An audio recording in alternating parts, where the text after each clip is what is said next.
Alright guys, mabilis ang hotel tour. So pagpasok mo agad, may study table, tas may kama, tas may pajama pa. Kasi ito yung toilet, ang daming control. Favorite ko dyan, auto-aim sa puwet mo yung tubig, tapos self-heating, hindi ka magugulat sa lamig. Pagtapos yan, bumaba na kami sa Family Mart para bumili ng dinner namin. Nandito ko parang gusto kong tikman lahat eh.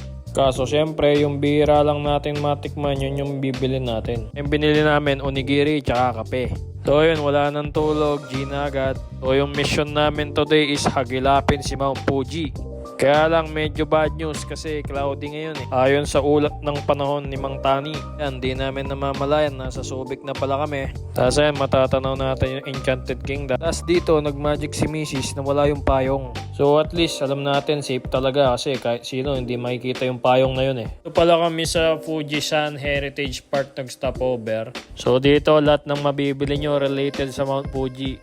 Kaso ginalugad ko na yung buong lugar, wala akong makitang Fuji apple eh. Kaya ito na lang yung pinagtripan ko, inangat ko lang pero di ko binili. Tapos sa tagal namin dito, naaral ko na yung Mount Fuji. So ito, ang tawag dyan, bato. Tapos etong katabi niya, bato din. At yung katabi niya, bato din. Tapos inaral kong mabuti yung Mount Fuji. Na-discover ko yung Mount Fuji pala ay nasa Japan. 本当ありがとう。